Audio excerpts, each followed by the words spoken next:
الله وأشهد أن محمد رسول الله اللهم صل على سيدنا محمد وعلى آله سيدنا Muhammad.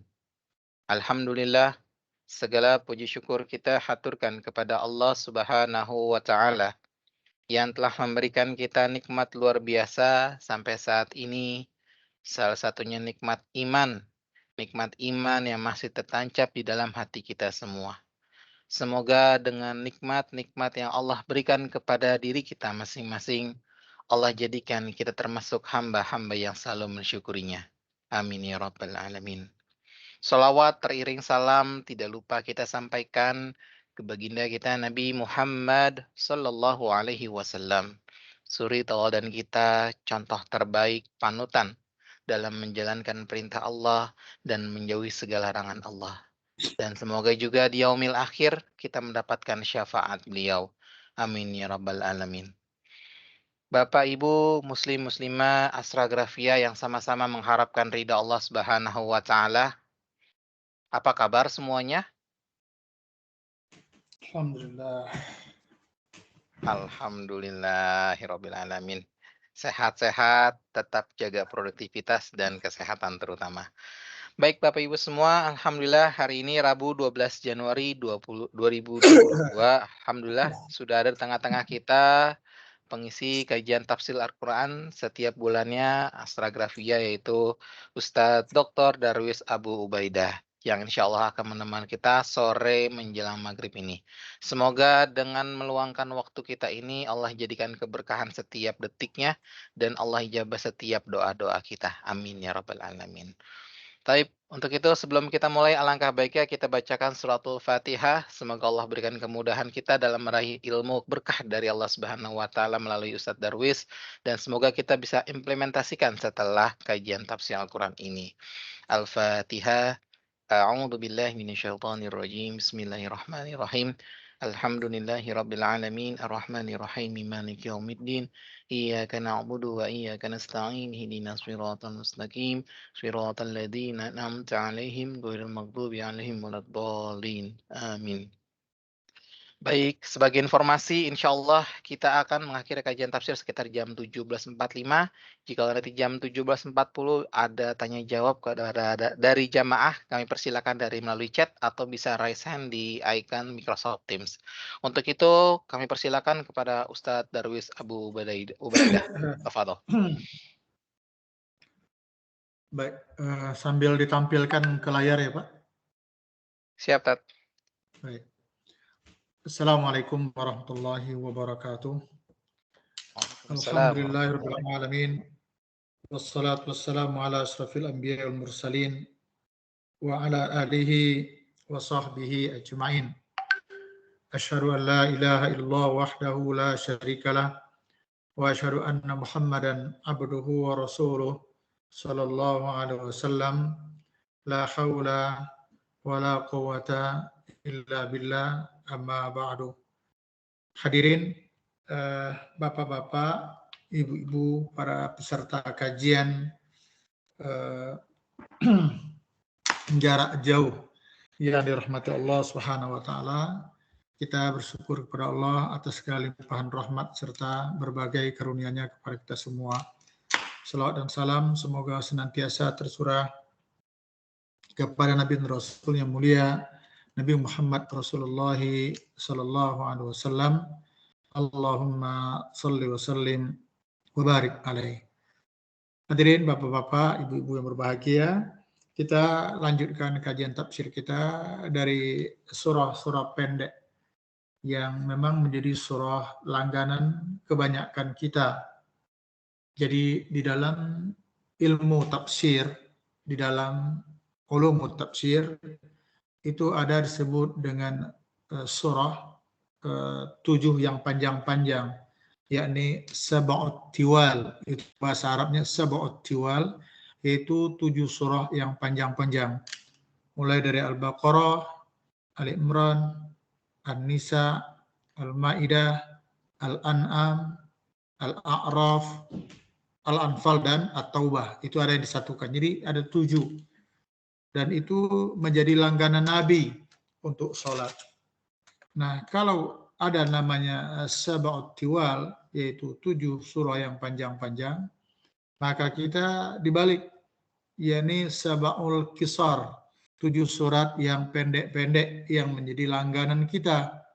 Kita hitung aja ya, yang 7 surat itu apa aja? An-Nas, Al-Falaq, Al-Ikhlas atau Kulhu, Al-Kausar, Wal Asri, gitu kan? Lila fi Quraisyin, An-Nasr, idza jaa nasrullah. Malah Al-Kafirun kita tidak masukkan ke dalam langganan kita. Karena tidak jarang Al-Kafirun itu bacanya muter-muter. Jadi enggak clear-clearnya gitu. La a'budu ma ta'budun wa la antum a'buduna ma a'bud wa la ana a'budu ma abattum wa la antum, terus begitu. Itu susah berhenti. Hadirin, saya berharap mudah-mudahan harapan saya ini juga menjadi harapan kita semua. Dengan mempelajari tafsir surah-surah pendek ini, kita semakin dimudahkan Allah untuk memahami surah-surah ini dalam hidup dan kehidupan kita. Kemudian dimudahkan oleh Allah, diberikan kita taufik agar kita mampu menghayati, terutama di dalam sholat yang kita lakukan. Ketika membaca surah-surah ini, paling tidak secara global kita tahu maksud tujuan daripada surah tersebut. Itu yang paling pokoknya di situ. Jadi ini membantu kita untuk khusyuk di dalam sholat. Satu di antara sekian caranya adalah mengerti apa yang kita baca, lalu menghayati apa yang kita baca tersebut. Termasuk tentunya baca Al-Fatihah seperti yang sudah kita bahas lalu, dan juga baca surah An-Nas. Baik, kita baca ya. A'udzubillahi minasyaitonirrajim. Bismillahirrahmanirrahim. Qul a'udzu birabbin nas, malikin nas, ilahin nas, min syarril waswasil khannas, allazi yuwaswisu fi sudurin nas, minal jinnati wan nas. Qul a'udzu birabbin nas. Ini secara literate, harfiah.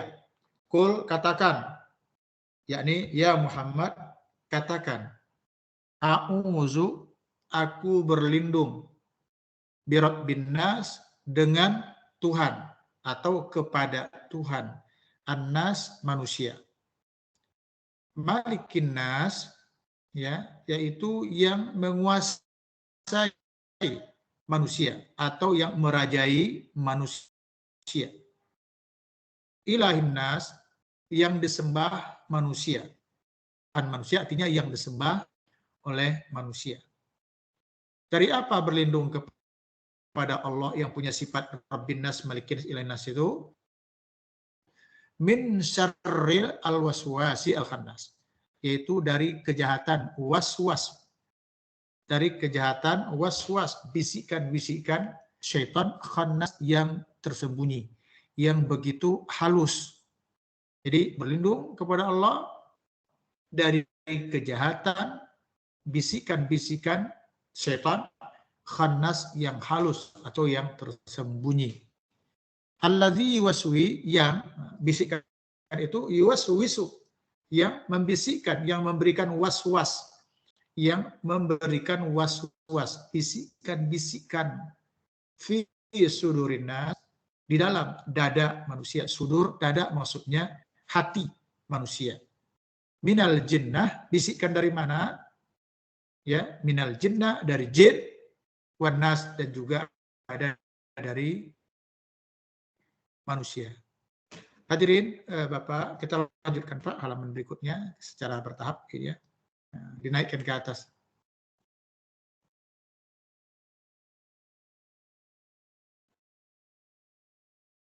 Halo Pak Firman?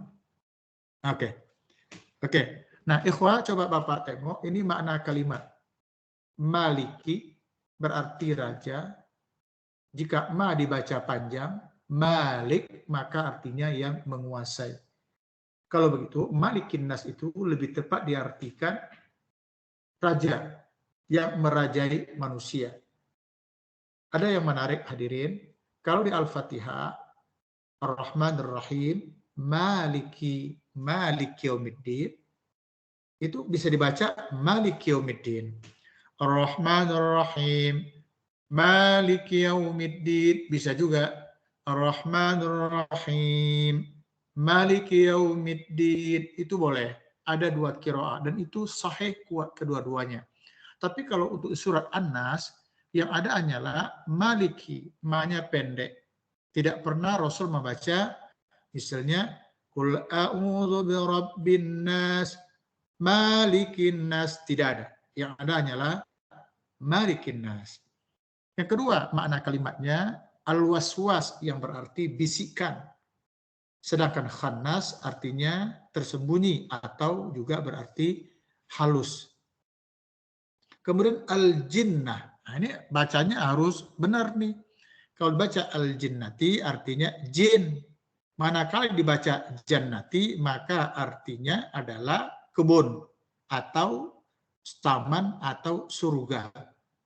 Nah, kalau dibaca junnah, lain lagi. Jadi ada jinnah yang artinya jin, jannah artinya taman atau surga. Kalau junnah artinya tameng atau perisai. Bersyukurlah kita, Quran kita ini sudah dikasih baris. Kalau tidak, bisa kita salah. Entah baca minal jinnati, mungkin dibaca minal jannati, atau jangan-jangan dibaca minal junnati. Yang artinya berbeda. Kita lanjutkan. Kemudian ikhwah, penjelasan ayat. Nah ini nih, penjelasan ayat ini perlu dipahami. Pertama, sebelumnya ada pengantarnya sebenarnya, bahwa surah An-Nas ini tergolong ke dalam surah Makiyah. Itu ada pengantarnya. Yaitu surah yang diturunkan sebelum peristiwa hijrahnya Nabi SAW dari Mekah ke Madinah. Jadi Bapak, Ibu, para pendengar yang berbahagia, semua surah yang diturunkan sebelum hijrahnya Nabi dari Mekah ke Madinah, maka disebut surah Makiyah. Tapi kalau ada surah yang turun dari setelah Nabi hijrah dari Mekah ke Madinah, maka disebut dengan surah Madaniyah. Maka Makiyah ini, maka An-Nas ini adalah surah Makiyah. Salah satu ciri-ciri surah Makiyah itu adalah surahnya pendek-pendek. Itu ciri-cirinya. Kemudian selalu berbicara masalah akidah. Bercerita tentang surga dan neraka. Bercerita tentang masalah alam yang gaib. Kemudian ciri berikutnya surah Makiyah itu adalah pakai An-Nas. Misalnya ya ayuhan nas. Nah, gitu. Tapi kalau Madaniyah itu nanti ya ayyuhalladzina amanu. Itu salah satu ya. 4, paling tidak ada 4 contoh yang sederhana. Baik, kita lanjut kepada kandungan ayat. Hadirin, penjelasan ayat ini begini. Surah An-Nas yang pendek ini itu memuat 3 tauhid di sana. Ada 3 sifat Allah yang tersebutkan. Pertama, sifat rububiyah, yaitu Rabbin Nas. Rabbin Nas itu sifat rububiyah. Yakni apa? Yang menunjukkan bahwa Allah lah sebagai pencipta manusia, Allah lah sebagai pengatur manusia, Allah lah pengendali manusia, Allah yang menghidupkan manusia, Allah yang mematikan manusia, Allah yang memberikan rezeki manusia, dan Allah yang mampu menciptakan semua alam semesta ini. Itu rububiyah. Kemudian di dalam surah An-Nas tersebut juga ada sifat mulkiyah. Sifat yang menunjukkan tentang kekerajaan Allah, kekuasaan Allah. Dan mulkiyahnya Allah bukan hanya di dunia. Nanti di yaumul qiyamah, limanil mulkul yaum, besok nih ketika yaumul qiyamah Allah nanya, siapa yang berkuasa pada hari ini? Semuanya mengatakan Allah. Nah, jadi semua orang-orang yang berkuasa di dunia ini yang sombong-sombong, ada yang kelasnya kelas Namrud, kelasnya Firaun, yang mengatakan dia dirinya Tuhan, bukan hanya raja tapi Tuhan. Besok itu ketika ditanya, hei siapa yang berkuasa hari ini? Mereka mengatakan Allah. Nggak ada satupun yang mengaku diri mereka yang berkuasa. Kemudian Bapak hadirin yang berbahagia, di dalam surah yang agung ini juga terdapat ya sifat uluhiyahnya Allah, yaitu ilahin nas. Tadi terjemahannya apa? Sembahan manusia. Saya lebih senang menerjemahkan ilahin nas itu artinya yang disembah oleh manusia. Karena la ilaha bermakna la makhluk. La makhluk, tidak ada yang dipertuhankan, tidak ada yang disembah illallah kecuali. Jadi ilahun itu maknanya makhluk yang dipertuhankan, ma'bud yang disembah. Jadi jika kita berbeda tidak apa-apa. Saya setuju kalau ilahin nas itu diterjemahkan yang disembah oleh manusia, bukan sembahan manusia. Oke, itu yang kedua. Yang pertama. Yang kedua, kepada Nabi Muhammad, tentunya juga kepada kita semua. Agar berlindung kepada Allah. Allah sebagai apa? Sebagai pencipta manusia. Allah yang menguasai, merajai manusia. Allah yang diibadati oleh manusia. Kita berlindung tidak kepada yang lain, tapi hanya kepada zat yang maha itu. Nah, hadirin jemaah berbahagia, mungkin Bapak ingat dulu ada sebuah hadis yang pernah saya sampaikan dalam kajian surah Al-Fatihah sepintas. Memohon perlindungan itu memang kepada Allah, bukan kepada makhluk-makhluk lain. Ya, nanti kita akan jelaskan secara panjang lebar nanti ketika surah Al-Falaq. Setelah surah ini kan ada surah Al-Falaq. Nanti kita jelaskan. Tapi sepintas begini, dulu orang-orang di awal-awal Islam itu, kalau mereka melewati lembah-lembah yang angker, katakanlah begitu ya, yang menakutkan, yang serem, itu mereka meminta perlindungan kepada makhluk-makhluk yang diyakini penjaga lembah itu, yaitu setan. Nah, maka turunlah ayat itu, Qul a'udzu birabbil falaq min syarri ma khalaq, Qul a'udzu birabbin nas min syarri nas, dan seterusnya. Seperti itu. Artinya apa? Kalau mau minta perlindungan bukan kepada setan, bukan kepada jin, bukan kepada makhluk-makhluk yang diyakini penjaga gunung, bukit, atau lembah tersebut. Tapi berlindunglah kepada Allah, zat yang maha menciptakan alam semesta ini. Dan itu luar biasa. Makanya di dalam hadis qudsi itu disebutkan, kalau orang itu mendekatkan dirinya kepadaku dengan ibadah-ibadah sunnahnya, kata Rasul, kata Allah, maka aku akan mencintai dia. Kalau aku sudah demen sama ini orang, aku udah cinta sama ini orang, kata Allah dalam hadis qudsinya, maka jadilah aku menjadi pendengaran yang dia mendengar dengannya. Maka jadilah aku penglihatan yang dia melihat dengannya. Maka jadilah aku tangan yang dia berbuat dengannya. Maka jadilah aku kaki yang dia melangkah dengannya. Manakala wala inista'azani, kalau dia memohon perlindungan kepadaku, la u'izannahu, pasti aku lindungi dia. Wala inista'ani la u'izannahu la utiyannahu, kalau dia meminta tolong kepadaku, pasti aku tolong dia. Jadi garansinya ada oleh Allah. Kalau meminta tolong itu ya kepada Allah, kalau memohon perlindungan juga memohon perlindungan kepada Allah Rabbul Jalal. Itu yang kedua. Yang ketiga, ya ini waktu kita ini pendek banget ini, Masya Allah ya, tapi kita nggak boleh meratapi waktu kita ini, kita manfaatkan aja. Ya, salah satu, yang ketiga, salah satu bentuk kejahatan syaitan adalah dengan menampakkan perbuatan buruk menjadi baik dipandang oleh manusia. Didatangkannya keraguan-raguan atau was-was, alladzi waswisu fi sudurin nas, yang membisik-bisikkan di dalam hati manusia, sehingga harapan mereka apa? Sehingga perbuatan-perbuatan yang buruk dijadikan baik agar dilaksanakan. Sebaliknya, perbuatan-perbuatan yang baik didatangkan kewas-wasan, dimasukkan keraguan-raguan ke dalam hati manusia agar manusia tidak melaksanakan apa yang diperintahkan itu. Jadi memang setan ini, ya begitulah setan. Enggak setan namanya kalau tidak begitu. Ya, jangankan setan sungguhan ya, setan yang berpostur manusia saja aktivitasnya apa? Ya'muruna bil munkari wa yanhauna 'anil ma'ruf wa yaqbidu aydiyahum nasullah. Kalau mereka nyuruh orang berbuat enggak benar. Kalau mereka melarang, justru melarang orang berbuat yang baik. Nah, kalau mereka dapat rezeki, mereka kufur nikmat. Itu kan bertolak belakang dengan umat Muhammad ini. Umat Muhammad disuruh apa? Amar ma'ruf, nahi munkar. Syukur nikmat. Itu seperti itu. Tapi kalau mereka tidak.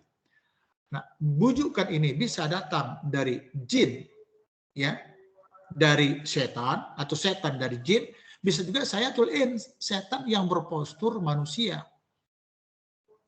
Abdullah bin Ibnu Mubarak menyebutkan begini, Bapak Ibu, saya, kata dia, nggak takut saya dengan godaan jin. Jin-jin setan saya nggak takut. Kenapa? Kalau dia datang menggoda saya, ada rasanya dia menggoda saya baca, auzubillah, kabur langsung dia. Tetapi kalau jin yang berpostur manusia, setan yang berpostur manusia, kata beliau, Abdullah bin Mubarak, yajurruni ayyana. Mereka menyeret aku secara terang-terangan. Digodanya aku secara terang-terangan. Dibaca isti'azah, dibaca ta'awuz, dia nggak lari. Ya, lo setan ya ngajak gue guys, gitu misalnya. Lo setan ya godain gue ya, dia malah ketawa, bukannya lari. Nah itu kalau setan yang berpostur manusia. Semoga Allah melindungi kita semua. Yang ketiga, yang keempat, karena itu selayaknya lah kita memohon pertolongan kepada Allah dalam menjalankan berbagai perintah serta memohon perlindungan kepadanya agar diselamatkan dari berbagai keburukan. Karena dialah Allah yang menciptakan manusia, dialah Allah yang mengatur kehidupan manusia. Semua yang ada di alam semesta ini berada dalam kekuasaan Allah. Innallaha ala kulli syai'in qadir. Kemudian Bapak Ibu, sedangkan ayat yang berbunyi minal jinnati wan nas yang diartikan dari jin dan manusia, Hasan Al-Basri. Nah, ini Hasan Al-Basri berkata, kedua-dua itu, arti kedua-duanya, apakah itu setan jinnya, jin atau manusia, kedua-duanya itu adalah setan, kata beliau. Setan jin adalah yang berbisik di dalam hati manusia, sedangkan setan manusia datang mengajak manusia berbuat maksiat, ya berbuat durhaka dengan terang-terangan. Ini mirip dengan penjelasan Barak. Kalau setan menggoda kita agar kita nggak taat, agar kita nggak ngaji, itu datang bentuk malas, datang ngantuk. Itu cara setan. Tapi kalau teman manusia yang nggak suka kita ngaji, langsung diomongin, dah ngaji mulu, mau jadi apa sih lo? Gitu. Ya. Nah, apalagi kemarin tuh yang disampaikan belajar agama nggak usah terlalu mendalam-mendalam ya. Bukan hanya nggak penatik, tapi yang terlalu mendalam belajar agama, ya dikit-dikit aja lah. Nanti salah kaprah. Ya Rabbal Alamin. Yang salah kaprah itu yang justru belajar agama nggak dalam, nggak benar. Ya, ibarat bendera stand. Nah, itu yang membuat orang sesat. Tapi kalau belajar dengan benar, dengan hak, ayat ini bagaimana kata Rasul, bagaimana kata ulama, bagaimana kata para sahabat Nabi, ya insya Allah aman lah. Nah, gitu. Ya. Nah, ini ada lagi ungkapan yang sama ya Bapak, di samping bin tadi ini Malik bin Dinar. Ya, mengatakan seperti itu nih. Inna syaitanal in asyaddu alayya min syaitanil jin. Setan manusia itu lebih berat bagiku untuk dihadapi ketimbang setan dari jin. Kenapa? Kalau aku membaca ta'awuz, maka dia lari dariku. Tetapi kalau yang ini, setan manusia, yajurruni ilal ma'asi ayyanan. Dia menyeret aku secara terang-terangan kepada maksiat. Dibawanya, digodanya kita. Nah, Bapak Ibu, dulu ya, dulu itu di zamannya Nabi Daud, kenapa dikatakan dulu innal ladzina min al-kitab gitu ya. Orang-orang di zaman Daud, di zaman Nabi Daud, pada periode Nabi Daud itu alul kitab. Yahudi itu dilaknat oleh Allah. Kenapa? Ada penyebab. Dulu ada katakanlah kelompok yang baik, kelompok yang buruk. Nah, ketika kelompok yang buruk ini berbuat maksiat, misalnya berjudi, contohnya, atau berjudi. Yang baik-baik ini datang. Udah deh mas, gak usah judi, ini kan perbuatan tidak baik. Tapi setiap kali dilarang, ini yang berjudi nggak berubah. Dia sabar aja, relax aja dia. Nasihatin, oke, tapi tetap berjudi. Jadi lama-kelamaan Bapak Ibu ya, itu yang datang memberi nasihat itu pun berubah. Karena udah sering datang itu nggak berubah, akhirnya dia duduk situ, duduk, nengok-nengok. Kata temannya ini, ya dong ikutin dong. Gitu. Ini contoh nih ya, di warung tuh misalnya main gaple itu kan 4 orang, main domino. Kalau di Sumatera tuh ada batu, yang pakai batu tuh, nah pakai bukan gaple mah nggak asik mainnya gitu. Domino yang bunyi di atas meja. Misalnya mereka tuh main orang, dilarang kan berhenti. Lalu yang biasa melarang ini duduk di situ. Misalnya pada satu ketika kurang teman 3, Godan, ayo dong ikut dong. Kan teman kita kurang satu nih, ayo main aja, kita kan nggak apa-apa. Kita nggak judi kok juga. Akhirnya yang tadi melarang orang, lama-kelamaan justru ikut berbuat maksiat itu. Itu penyebabnya kata Allah, mereka itu dilaknat dahulu di zaman Nabi Daud alaihissalam. Nah, jadi berbuat maksiat itu luar biasa itu.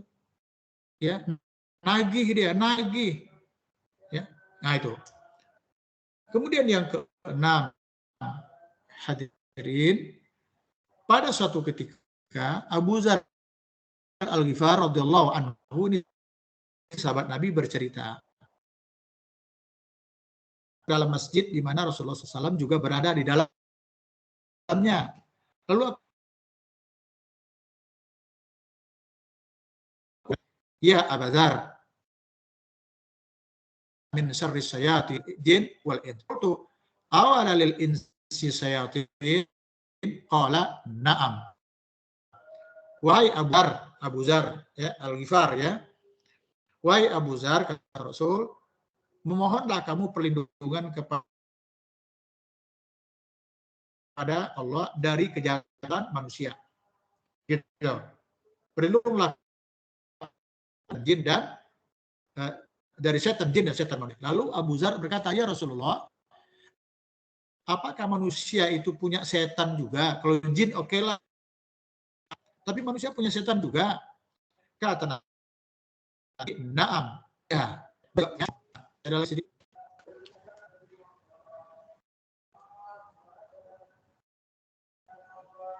Halo? Yang ketujuh nih, belum kebaca. Nah, itu. Oke. 7. Sesungguhnya bahwa manusia itu memiliki setan terdapat keterangan di dalam Quran. Ada nih. Tadi kan hadis Nabi itu yang ditanya oleh Abu Dzar, ya Rasul, apakah manusia juga punya jin, setan? Iya, punya. Itu ada hadisnya kan, riwayat Nasa'i. Sekarang ayat begini. Wa kadzalika ja'alna likulli nabiyyin aduwwan sayatinal insi wal jin yuhi ba'duhum ila ba'din dzurufal qawli ghurura. Bayangkan itu. Demikianlah kata Allah, kami jadikan bagi setiap nabi itu ada musuh. Ada setan-setan manusia, setan yang berpostur manusia, berjenis manusia, tapi punya watak sifat setan. Wal jin, juga ada setan-setan dari makhluk jin yang sebagian mereka mewahyukan, membisikkan kepada sebagian yang lainnya dengan bermacam tipu daya. Subhanallah, ikhwah, hadirin jemaah muslimin berbahagia. Jelas sekali lah bahwa manusia bisa juga berbentuk setan ketika setan menyelinap kepada manusia, lalu manusia itulah yang tampil menjadi setan. Kemudian yang kedelapan ya, bagian akhir, sesuai dengan waktu yang disediakan nih Pak Firman insya Allah ya. Kemudian surah An-Nas ini juga dijelaskan di dalam sebuah hadis. Sebagaimana diriwayatkan oleh dari sahabat Nabi Uqbah bin Amir Al-Juhani. Ia berkata bahwa Rasulullah SAW telah bersabda, alam tara ayatin unzilatil lailah lam yura misluhunna qattun qul a'udzu birabbil falaq wa qul a'udzu birabbin nas. Apa kata Nabi kepada Uqbah bin Amir Al-Juhani? Tidakkah engkau melihat ada beberapa ayat tadi malam diturunkan kepadaku yang belum pernah ada seperti itu sekalipun. Nah, belum pernah ada itu. Apa itu? Qul a'udzu birabbil falaq dan qul a'udzu birabbin nas. Wallahu a'lam bishawab, Bapak. Ini waktu kita sangat sedikit, ya cocoklah dengan keadaan kita yang capek-capek. Sekarang ada yang di rumah, mungkin juga masih ada yang di kantor. Kalau Pak Firman di mana nih posisi di kantor? Alhamdulillah, lagi di rumah Ustadz. Oh, di rumah. Ya, Oh, saya WFH Ustadz. masih di keramat nih saya ini. Masya Allah, di Dewan Dakwah Ustadz.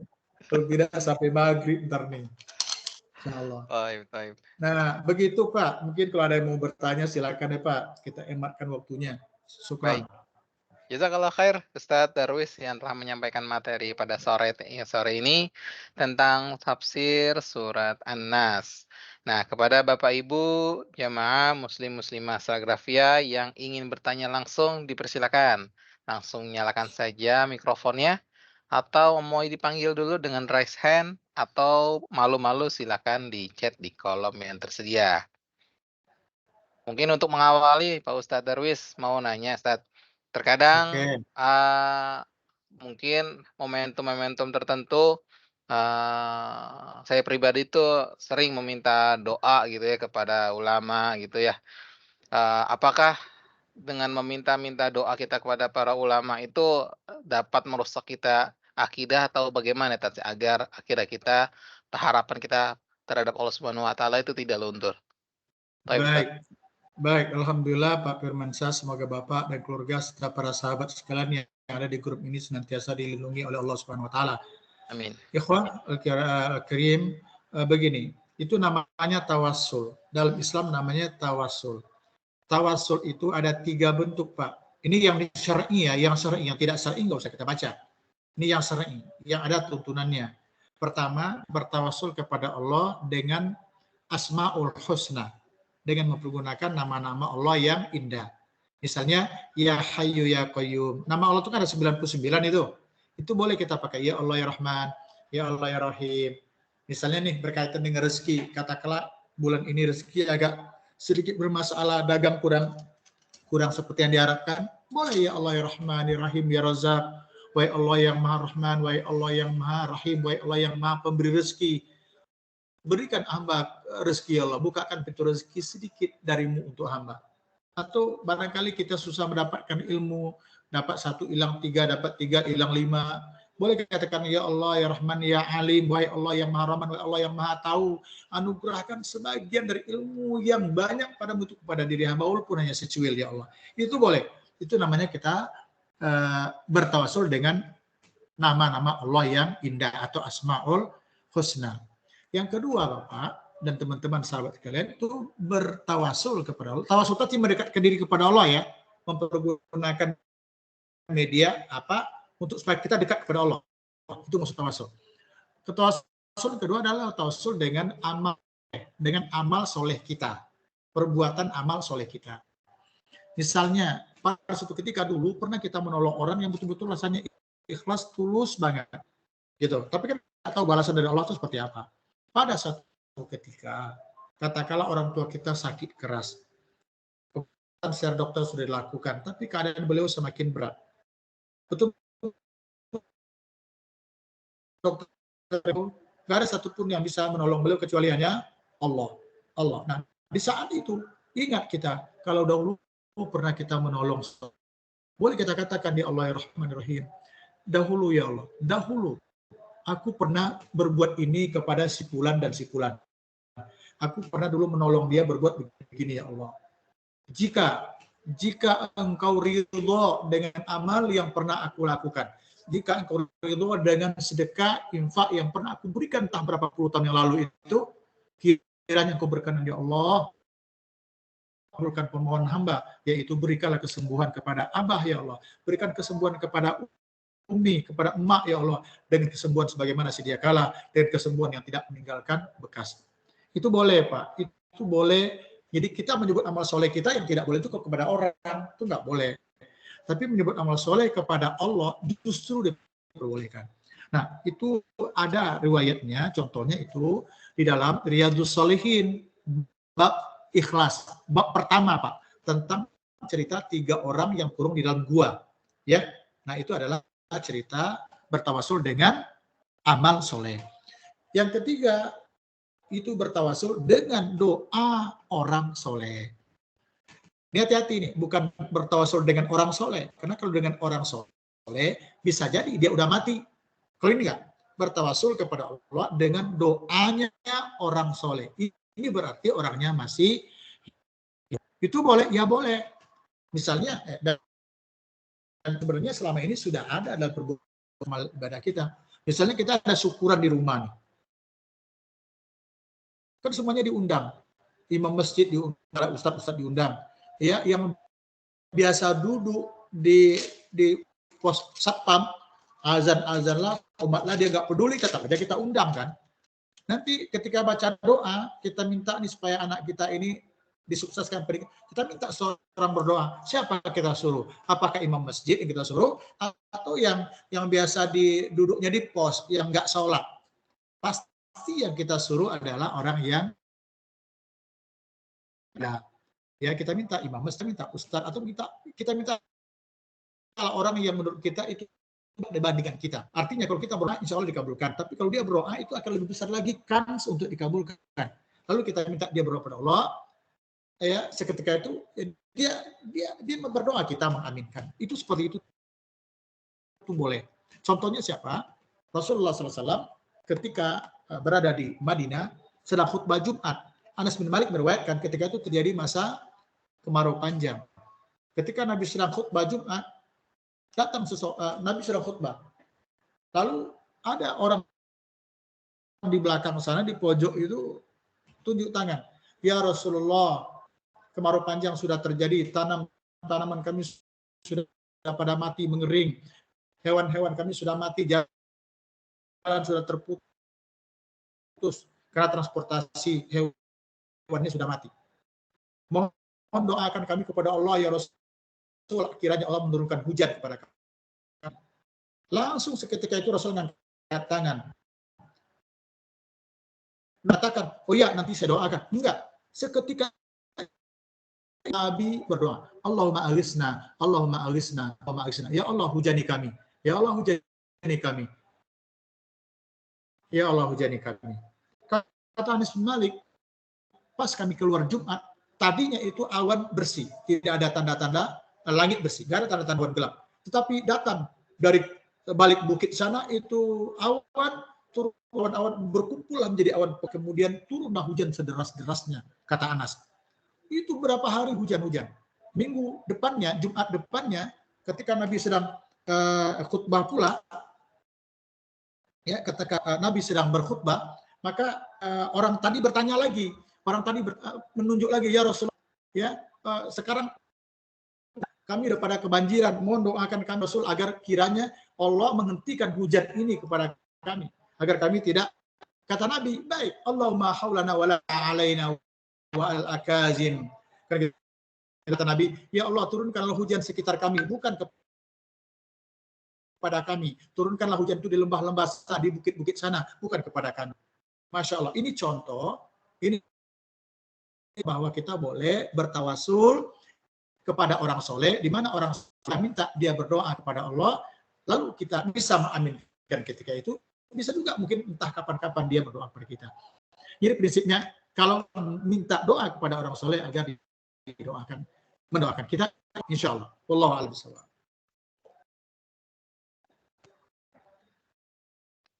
Alhamdulillah, jazakallah Ustaz Darwis. Jadi terbuka, jangan malu-malu lagi kepada Bapak Ibu yang ingin tawasul ya. Dari 3 poin tadi dengan nama-nama Allah, dengan amal kebaikan yang pernah kita lakukan, dan kepada orang yang saleh seperti alim ulama dan guru-guru kita yang insya Allah semoga Allah menjadikan kesehatan kepada beliau-beliau semua. Amin. Amin. Baik, selanjutnya kami persilakan, mungkin ada Bapak Ibu yang ingin bertanya. Saya aja. Silakan Pak Ferdi. Bismillahirrahmanirrahim, Ustadz.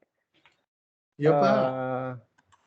Ini mau tanya, maksudnya apa ya? Ada sesungguhnya setan itu mengalir ke dalam tubuh anak Adam.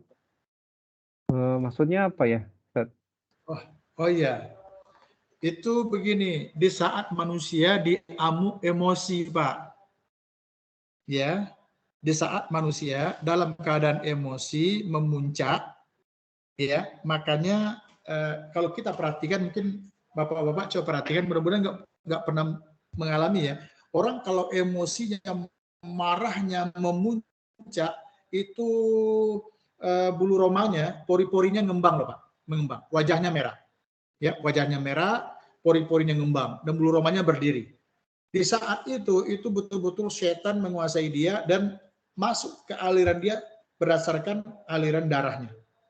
Itulah sebabnya Rasul perintahkan, idza ghadaba ahadukum falyatawaddo. Kalau kamu marah, cepat berwudu. Kenapa? Karena setan itu diciptakan dari api, sementara api itu dipadamkan dengan air. Karena itu idza ghadaba ahadukum falyatawaddo. Kalau marah, segeralah berwudu. Hanya dengan begitu, antara lain. Jadi ada Nabi menyebutkan ini. Mungkin Bapak ingat sebuah hadis, Atadaruna masur'ah, tahukah kamu siapa itu yang hebat, yang jagoan?